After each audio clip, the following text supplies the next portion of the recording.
Bertemu kembali. Jika sebelum ini tidak ada ubat atau vaksin yang boleh memulihkan HIV/AIDS, namun sejak beberapa tahun kebelakangan ini ada 2 kes jangkitan HIV/AIDS yang berjaya dihalang daripada terus merebak. Pada Mac tahun ini, seorang bayi yang dilahirkan 2 tahun lalu dan mendapat HIV/AIDS akibat jangkitan daripada ibunya dilaporkan virus terbabit tidak aktif dalam sistem tubuhnya. Pakar virologi yang menemui HIV 31 tahun lalu, Profesor François Berg-Sinosi dan Ketua Penyelidik Dr. Deborah Perso yang mencetuskan fenomena Mississippi Baby antara 2 saintis terkemuka dunia yang akan hadir pada persidangan pertubuhan AIDS sedunia IAS yang akan dirasmikan di Pusat Konvensyen Kuala Lumpur KLCC malam ini. IAS 2013 yang julung kali diadakan di Asia turut akan menerima 4,000 saintis yang hadir daripada seluruh dunia.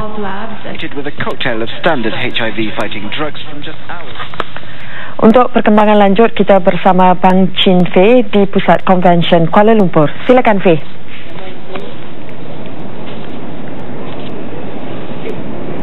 Terima kasih Nik Maihan, salam sejahtera. Jika sebelum ini tidak ada ubat ataupun vaksin yang boleh memulihkan pesakit HIV/AIDS, tetapi sejak beberapa tahun lalu sudah ada 2 kes pesakit jangkitan HIV/AIDS berjaya pulih daripada penyakit itu.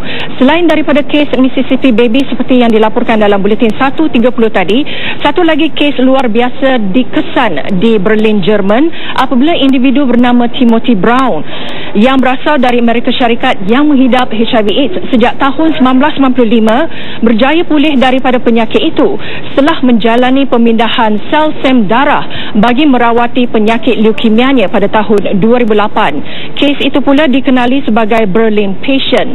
2 kes pemulihan luar biasa itu sekaligus membuka mata saintis dan penyelidik dunia untuk terus mencari penawar untuk pesakit HIV/AIDS dan ia memberikan harapan baru kepada mereka yang menghidap penyakit itu. Dan bersama saya kini untuk berkongsi pandangan mengenai HIV/AIDS ialah Duta Khas HIV/AIDS Timur Eropah dan Asia Pusat bagi Setiausaha Agung Pertubuhan Bangsa-Bangsa Bersatu PBB, Profesor Michelle Kazatchkine. Beliau juga adalah pakar dalam membincangkan soal HIV/AIDS yang berkaitan dengan perkongsian jarum penagih dadah.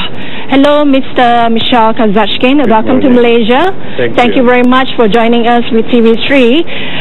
As the UN Secretary General Special Envoy on HIV/AIDS in Eastern Europe and Central Asia, perhaps you can share with us what is your opinion on Malaysia becoming the host for the International AIDS Conference? I'm actually very pleased with Malaysia being the host. It is time for this conference to actually come to this part of the world. This is the first time, because it is a conference that of course will talk about progress of science in general, and the progress in HIV has been extraordinary, as some of the cases which you mentioned show, but also to discuss the issues of the region. Why is it that the epidemic continues in the region? Who are the people who are now becoming infected, and how best can we actually try and fight this epidemic locally, regionally? Okay, Professor, you are also a member of the Global Commission on Drug Policy, and I believe you are going to hold a pre-conference event with the Malaysian government officials on drug policy. Could you tell us more about the event and how is it related to HIV/AIDS? Yeah, the event is indeed about drug policies, because in Asia in general, including in Malaysia, at least 1 in 3 HIV infections occur in people who use drugs. Now, one of the reasons why the epidemic is so big in people who use drugs is because these people are criminalized. They're arrested. Because of the fear of police and of arrest, they hide. They go underground. They inject themselves in unsafe conditions. Then they are put into prisons. In prisons, there is no access to what we call harm reduction measures. There's no access to clean needles. There's no access to substitute therapy. So the system, the policy, is actually such that it is exacerbating the epidemic. So these are the issues that I would like to discuss. How can Malaysia and Asia in general move towards drug reforms that would help deal with this epidemic? Thank you very much, Professor Michelle. Thank you for joining us. Itulah tadi temu ramah dengan Profesor Michelle. Dan untuk pengetahuan anda, kes jangkitan HIV AIDS akibat perkongsian jarum antara penagih dadah menyumbang kepada 60 hingga 70% jangkitan HIV di negara ini.